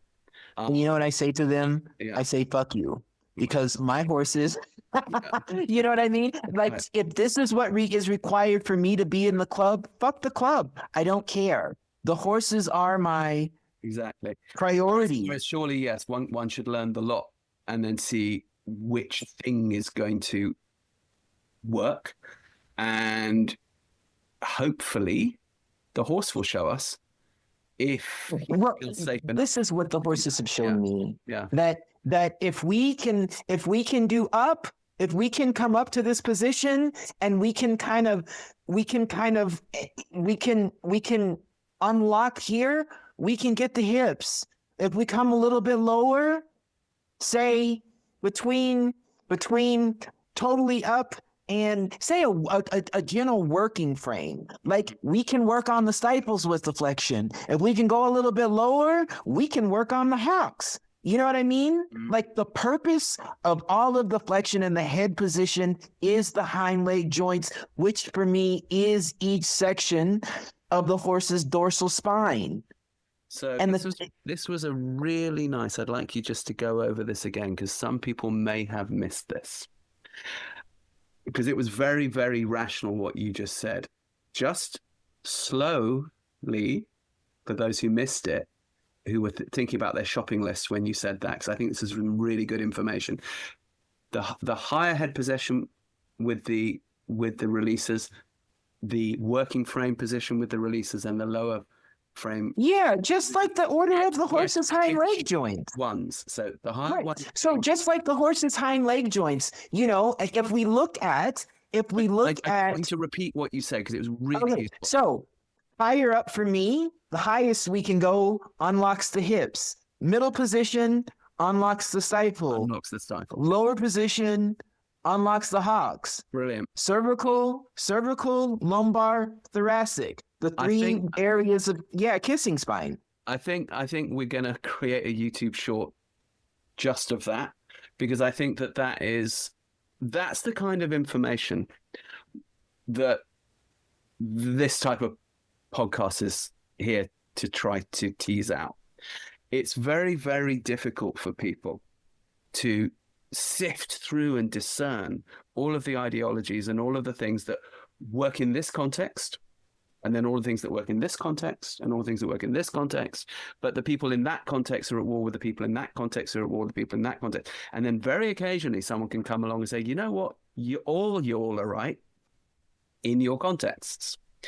Let's broaden our context. Yeah. I'm saying that when the work is in service of horses, it must follow horses. Mm. It must be where horses are, and the horses don't have to come to the work. That is my lens. My horses, all of the horses in my life. I have a horse who came to me after recovering from a pelvic fracture, who had a lumbar bump and a hunter's bump. Boucher's flexions in different areas at different heights healed her. Her back is straight. The baby that we have who was diagnosed and was going to be put down for the herniated disc. We did that straight flexion where we're opening the throat and opening the pole, and I had her up with the snaffle and I was unlocking her pole and her jaw with the curb, just opening it up, and it was like the whole fucking room shook. Like it was really like this, and like it was this energetic shock that went through her spine, and she like jumped, and her hind feet came off of the ground, and her eyes were still closed, and she was totally relaxed. He landed, the bump in her back was gone. it was gone. This is so much more powerful than tribalism in camps. You know what I mean? It's so much more powerful than people feeling like they have to trot backwards or canter on 3 legs. This will unlock energy. This will open hearts. This will open their bodies. And more importantly, horses trust you when they leave your work feeling better. Like, that's connection. Does your horse feel good after you've done what you've done with them? It's super simple. Super simple. Simplicity, compassion, patience. That is the key to Baucher in my understanding of it, in my use of it. He has helped me teach horses how to walk again. In addition to Baucher and the flexions in Baucher, because I'm sold, I use them daily. You know, again, I have this background with rehabbing donation. Sure. Yeah. So they all come in with the stories they come in with. And we've got to get them to a point where they can give well-being to your kid. So how are they going to do that if they don't have well-being? And so I'm with you. In addition to the jaw and the pole flexions, what else do you use as a kind of a go-to? Sure. So to help regulate the nervous system, I use treats. I use treats for states of being instead of for tasks fulfilled. So if the horse does something and it's correct, I stop and I wait until they take a deep breath or they lick and chew, and I reward them for being for down regulating and bringing themselves back. Super, super effective. Super effective. Another thing that I do is just gentle pole work. Super effective. And there are all kinds of grids that you can do to affect different parts of the body, and you know, to trigger certain joints and lifts and, you know, whatever you want to do. I also, you know what really helps though in just helping horses feel safe is those little cat wire brushes, those little slicker brushes. The wire, or they have them for dogs too. But you go to like Amazon or Chewy's and they're just the little, or the Furminator where, you know, you get those work wonders on just helping horses feel good. You know what I mean? And I think that above all else, like when I was 14, and it's still my vision, it's still my North Star. I just want to help horses be happy in our world. That's it. Like, all of my work is from that. You know, if they're happy doing Grand Prix, how can Grand Prix help them? If they're happy doing the Levad, how can the Levad help them? Do they even want to be ridden? If they don't, what else can we do? Yeah, I agree. I so agree. You know, we've had some horses which were clearly not going to be ridden, but had wonderful careers as yes, and yes, everybody how to do the airs and digging it and enjoying their air celebrity status. You know what I mean? Yes. They didn't have to carry a rider. No, I hear you, and I like that you talk about treats. I've never understood. I mean, I understood not getting mugged. I understand not teaching horses how to, you know, walk all over you for treats or whatever. Yes, of course. But as David Litchman, you know David Litchman, the Liberty trainer, very no. There's a podcast with him. He says, "Come bearing gifts." And I always wrote that, you know, if someone comes to your house with a bottle of wine and a box of chocolates, you kind of appreciate it, right? You know, even if you don't drink wine or eat chocolates, you kind of appreciate the gesture. Well, and going back to nature, food means safety to horses. Yeah.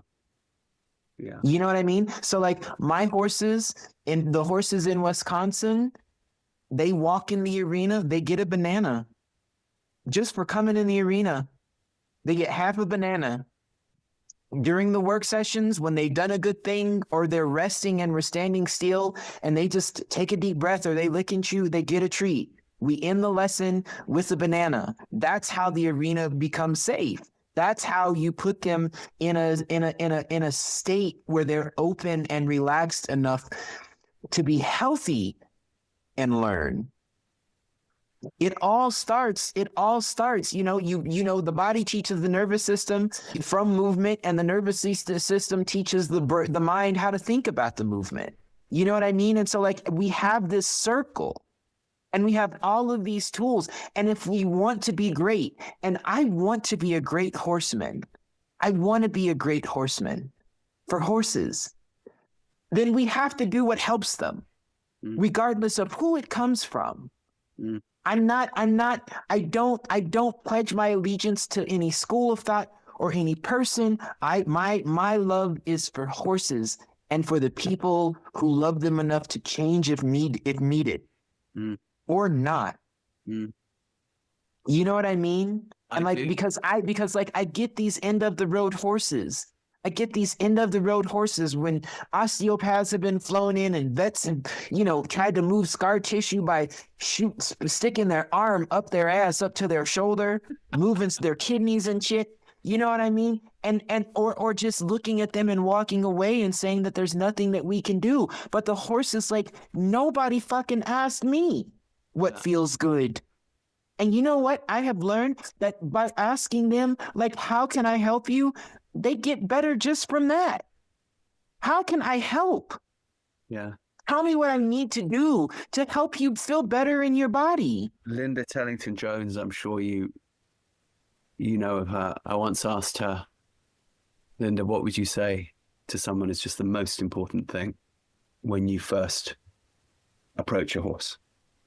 And she said, Rupert, it's just gratitude. Just say thank you. Thank you for being, that's right. Being here. And when you put your hand on that horse, just try to put your gratitude in that hand. That's right. Rupert, it's actually not that complex. That's right. You know.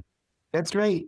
Riding and being with them is thankfulness. Permission to do that kind of thing, particularly people who've been brought up in the military schools, you know, and because the pony club and all that is an extension of the military school, you know, and sport riding is an extension of the military. And I can say this, I understand tradition, but there are some things that belong in museums to be appreciated. You know what I mean? And like, I hear that, but like, for me, like, it becomes a question, kind of like, you know, it's kind of like with church, you know, like, do you love church or do you love Jesus? Because they're two oftentimes very different things in who and how you deal with people. You know what I mean? I do. And I'm going to crack a joke because my neighbor in Spain is called Jesus, and he is the nicest bloke around horses I have met in an age. And he saved our butts when we were like out of pasture and just showed up like Jesus and kind of went, have my pasture. And so I have a personal relationship with Jesus, with horses, and I absolutely, I sort of regard him as my personal savior because he has been, he saved my butt. And I hear you, I'm not being flippant. No, 100%. It's spirituality over religion. Religion is dogma. It's, you know, anything that's dogma, you know, yeah. 100%. And I'm saying, like, as long as it's in service to the well-being of people, okay. Oh, but like when it starts destroying people, it's something else. Indeed. You know what I mean? And like, I'm not choosing sides. Like I don't need to be from this side or that side. Like, I rest in the middle. Yeah. Because that's where balancing happens. Indeed. And I think any, you know, fortunately there has been a tradition of people saying this, as well as the people being extremists, you know, that there have been the rationalists out there saying, you know what, everyone's right in their context. So gather the tools and open your heart and more importantly, see with your heart so that you can look and there's possibility of what can be done instead of just seeing with your mind. Absolutely. And all you see is what is wrong. No, there's, well, yes, because it's wrong in what context, Right. So, yeah, if so, someone will say, well, this horse has no future because he can't be ridden. It's like, how is that no future? And also, like, how do you know? Yeah. How do you know? Have you asked the question differently? More importantly, do they feel safe inside of your question?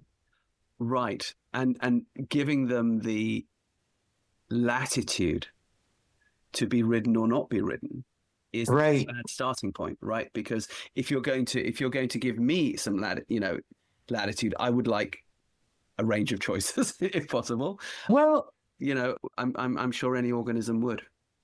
Yeah, and I think that this is where the listening part is really important. Like, and I think that it's not some esoteric thing. Yeah. That it's just that like you're giving them your attention and you're asking for them to speak to you in a way that you can understand.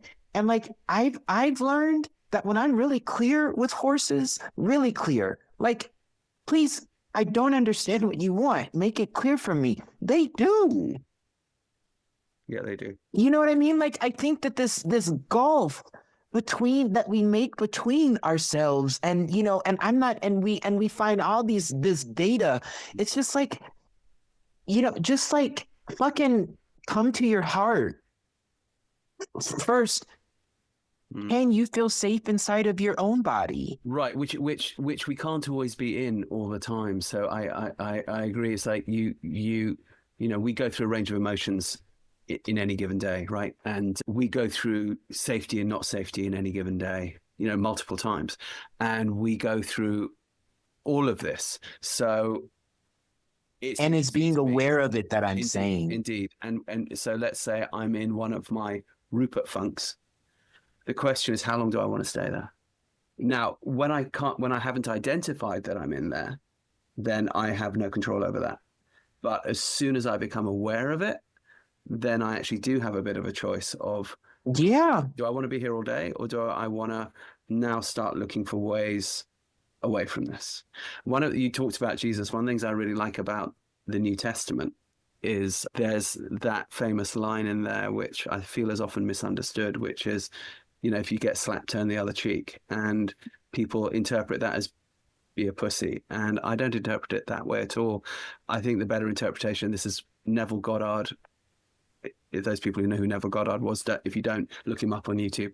He explained it beautifully. It's more about attention. It's like if your attention's over there and it feels like a smack in the face, turn your attention over there to where the attention is good. And move where life is guiding you, right? Yes. Yeah, and I think that for me, move away from it. Yeah, and I think that for me, like that's kind of how it is. Like I can feel it in my body. I can feel when I read. Like I said, like when I read the works of some of these people, like I'm more importantly than the words is like, how are the words making me feel in my body? Like, and like, if it's a good feeling, like I can conjure that feeling up when I'm with my horses, and then the way becomes clear. I mean, it's really, for me, it's really like being aware of the world and knowing where I am, but experiencing it feelingly. You know what I mean? Like, and and it was like when you were talking about the guys in Zimbabwe on your grandpa's farm, like my body just started getting hot. Like, that's just, I mean, I feel the world energetically. Like, that's just how I work. Yeah. You know what I mean? And like, that's how I teach out of. Like, when I teach, I can say, hey, this is where I'm feeling you're holding tension in your body. And can you bring some attention to that? And let's warm it up and give a safe feeling, and it releases in the person. And then the horse starts to lick and chew. And then it's just like, it's wild.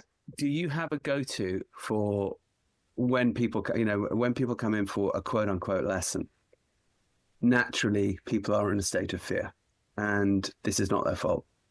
What are your go-tos for bringing people out of that state of fear so that they can bring their horse to where they need to be? When I'm teaching, I depend a lot on what the horse is saying about their person. But, just generally, I ask people, like I ask courses, how can I help? What do you want my help with? And every morning when I teach, I wake up and I say a prayer that I am able to offer the support to the people that are here to work with me in whatever way that I can. You just answered my question. So that prayer to be in service is the key, I think, and the difficulty with a culture that is intellectualized is we're not allowed to make those prayers. I remember when I was first, I do a lot of public speaking. I wasn't always very good at it, and I used to be very nervous. And a friend of mine said to me once, "Rupert, they're not interested in your nervousness. That's about you. They're interested in the story, and you being nervous puts your ego weirdly in front of the story. So just tell the story." And I was like, "Yeah, that sounds great, but how?" And then I thought, well, maybe if I just say a prayer. So I just said, "Please, God, Lord, the universe, let me just be a servant of the story. Let the story just come through me." And I found it worked every time. And then when I forgot to do it, well, then I didn't do it so well. Interestingly, one of my go-tos is I do what I call the rampage of appreciation, which I nicked off the Abraham Hicks people. But I think it works with a thing of gratitude, like often before we begin a session together, because I also want it to feel like we're working together rather than I'm some fount of knowledge, which I'm not. Yeah. Can we find something as we're doing the warm up in the arena, just walking around? Give me one thing that you're grateful for right now. Yes. It doesn't have to be to do with the horse. It doesn't have to be anything. It's just anything. It can even be just the way the light's coming through the window, and then we talk, and then so I'll say, I'll go first. I'll make it safe. You say, I'm grateful for the fact that you're here, that you trust me. I'm grateful that there's a horse in my life right now, and then we go, and then usually we go through about 5 of these things, and which gives us a bit of walking around-y stretchy, gives us time to kind of get into each other's energy, gives us time to go through that, nervous system shift together. Because I'm also afraid as the teacher. I think this is often also, you talk about people not being safe. And I let people know that. I'm terrified of my students. I let people know that too. Yeah. I let people know. And like with these, like the last gathering that we had, like I just had a hard time looking up at people. And so I was like I'm really having a hard time looking into you all's eyes. And so I'm going to just look down and I'm going to talk to you. And when I'm ready, I'll lift my eyes. But like, I'm afraid right now, and I'm working through it and I'm working with it. And this is, I just have decided I'm not hiding. Yeah. And I think what's nice about that is it makes it then safe for the other people. That's exactly right. That's exactly right. Like, how do you learn how to be safe? Well, he's saying that we're like, us being here is kind of scary to him. Yeah. Okay. Now, and he's talking through it. So like we can all, okay. And then like, I lead by following. Yeah. You know what I mean? Then we can root for each other. That's exactly right. Yeah. We're here for each other. Yes. Now, tell me, you just said at this last gathering, so there's 2 things I want to get to as we sort of approaching the 2-hour mark here. One is tell us. That's wild. It's a good conversation. Yeah. Tell us a little bit about this work in Wisconsin that you're doing and these gatherings. Yeah. I know that you write, and you were talking about words, and I'd be grateful if you would leave us with a poem. You could start now with whatever you want to, but I think it would be nice to hear that. And then I'd also like to hear about the work in Wisconsin. And then so the next conversation.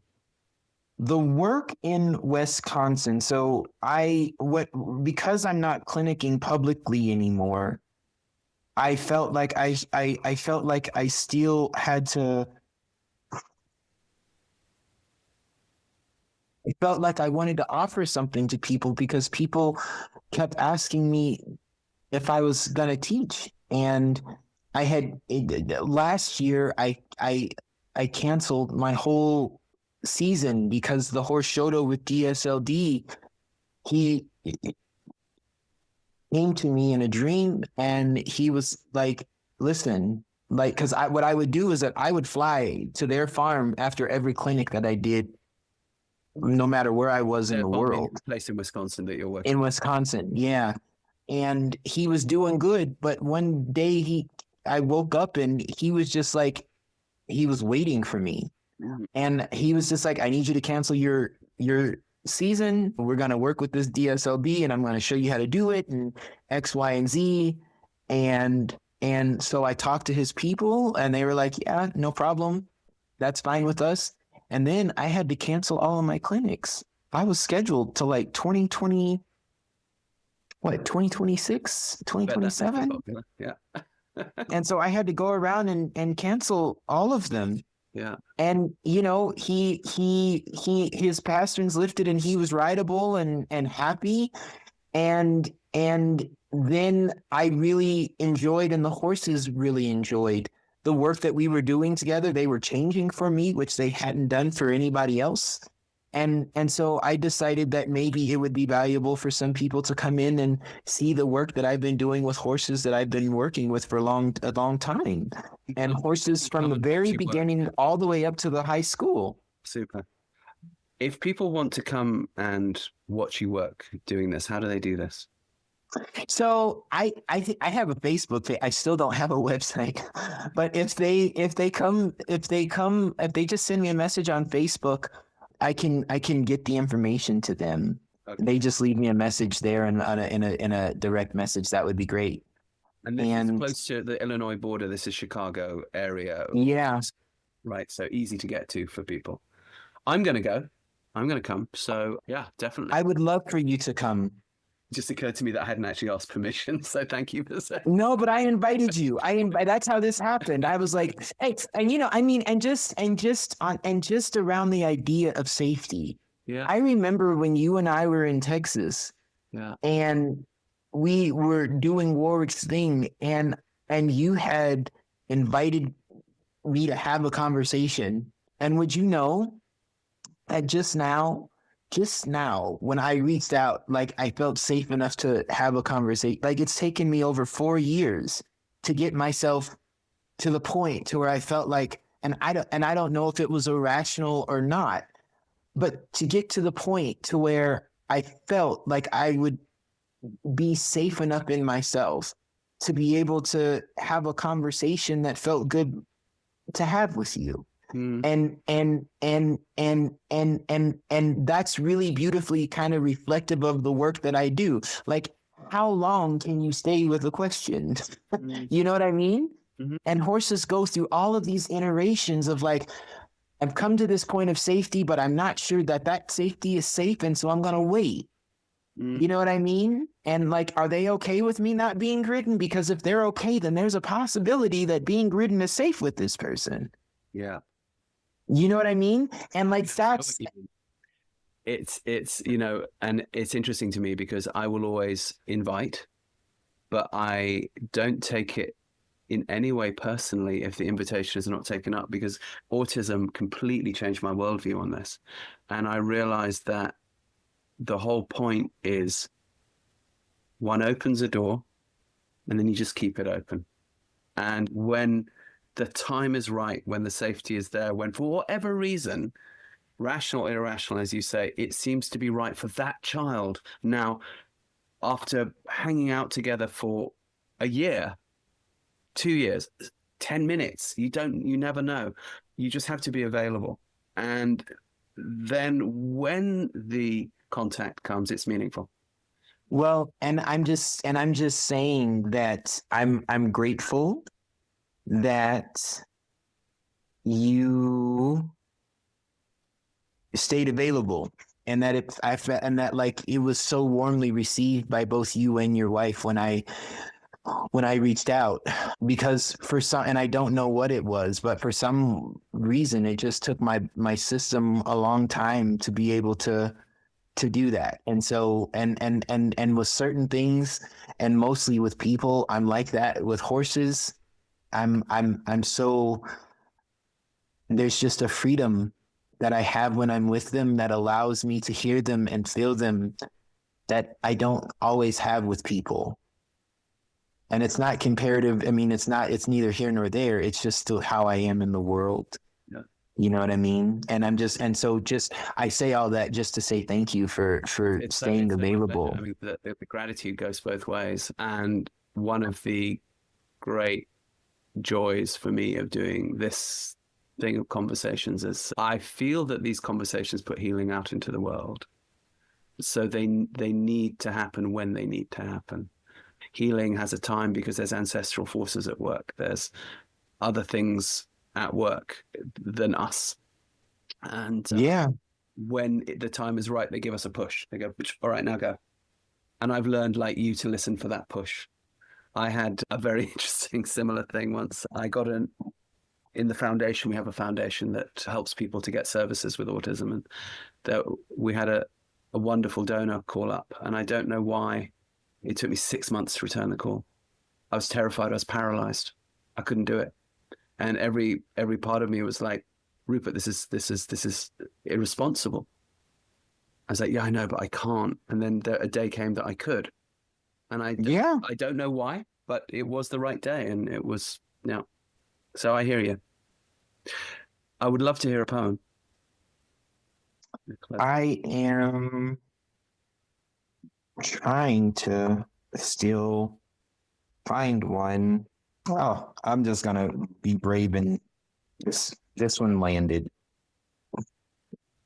This morning while cleaning stalls, I thought about how the work with my horses is teaching me to see emotion as the nakedness beneath all the layers I wear like clothes, and to feel as all of those layers having been taken off, and looking in the mirror at the nakedness staring back at me with much more kindness and compassion and mercy. Emotion happens when I'm hiding. Feel happens when I'm not hiding. I think that the next step being found by trusting life is what it means to live. I think that the ground being found by trusting the fall is what it means to heal. When life breaks my ego or love breaks my heart, I suffer, I learn, and I grow into more of myself by turning pain into light.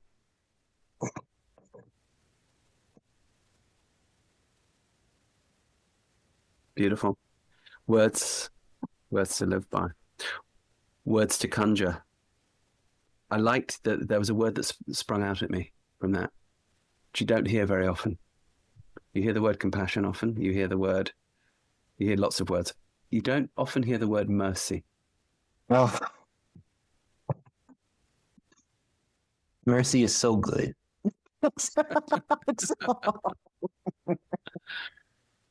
And I feel that the time we're living in is not so merciful. I'd like that you use that word. Thank you. Thank you. Thank you so much. This has been so beautiful for me. Yeah. Likewise. Well, I'm going to do it again. There's more that I think we need to go into, and I think that there's really useful stuff too, that if we do the next conversations, not as like podcast like this, but in a perfect world, what I'd like to do is pick your brain over a couple of hours over real specifics that you found really helpful to heal with horses, that we could then break up into a series of like shorts or shorter things, because this stuff is really useful for people and they just don't get. It's what social media is supposed to do. Social media is supposed to share that kind of information so that. And more importantly, I don't give access to myself a lot. So in a perfect world, Rupert, you can come to Wisconsin and we can record while you're there. I'm gonna be there. And we can choose a weekend when nobody else is coming. And we can spend those 2 days and we can all be there, and you can maybe watch the schooling sessions during the day, and we can talk about it. You're actually when it's over. It's a much better way to do it, because then also we can talk about it in context. Yeah, let's do it. Yeah, rather than abstract. Let's do that. I know I'm back in that area in the fall. I know. Okay, yeah. Just give me your dates, and I'll give you my times that I'll be there, and we'll make it happen. Okay. It'd be great. All right, let's do it. All right, man. My friend. Well, Thank you so much. No, thank you. I mean, really, and thank you for that invitation. I don't take it for granted. I know that it's a scary thing to let people into your world, you know. And I don't offer it lightly. I get it. I'm learning to be courageous. And this is where, you know, following the horse and finding heaven in every step. And this is how I see it. My horses, all of them, have taken a chance on me. Yeah. To let me not be like the people who hurt them, either intentionally or not. Yeah. The outcome was still the same. You know what I mean? And we're talking about mercy. You know what I mean? And they're like, okay, maybe this guy, maybe. You know what I mean? And I'm like, okay, if they can do that, I can be brave and let people in too. Yeah. They let me in. Yes. It's an interesting thing, a challenge I sometimes throw out when I'm doing trainings, particularly with autism, is to say to people, well, look, you're asking this person, this child or this adult to make a big change here. Or with horses, you're asking a horse to make a big change, whether it's to go into a horse trailer, whether it's to learn a thing, whether it's to let you touch them, to accept you. Yeah. So what changes are you making? You know, right? Because if you're not expanding your comfort zone into the uncomfortable, then what tools have you got to offer that leadership to someone who is more vulnerable than you in this? And we, of course, all desperately want to stay in our comfort zones. I do. You know, it's not usually allowed to me to do that, but I do recognize that as one of life's great blessings, that I'm often pushed out of my comfort zone. It's sort of been the story of my thing. But at the same time, you know, it hurts and I'm scared.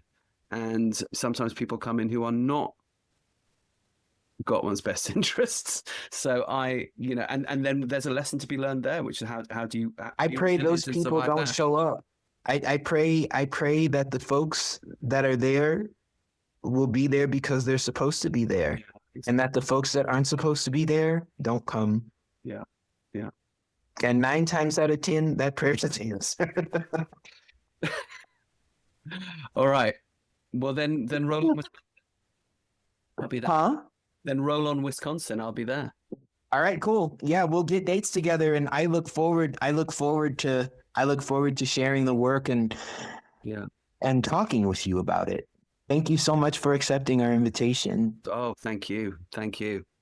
I hope you enjoyed today's conversation as much as I did. If you did, please help us to make more. Please like, subscribe, tell a friend, give us a thumbs up. If you'd like to support us on Patreon, please go to my website, rupertisaacson.com. And if you'd like to find out about our certification courses with autism, education, horsemanship, everyday shamanism, there's a whole range of cool stuff. Putting a show together like this is not an easy task. If you'd like to support us, please consider going to our Patreon page and showing us some love there. Even the smallest donation, it really helps us to keep the good content coming. So go to rupertisaacson.com and click on the Patreon link.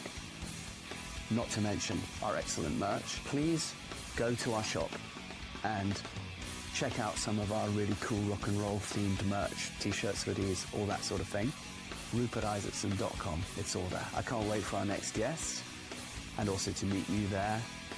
In the meantime, remember, live free, ride free.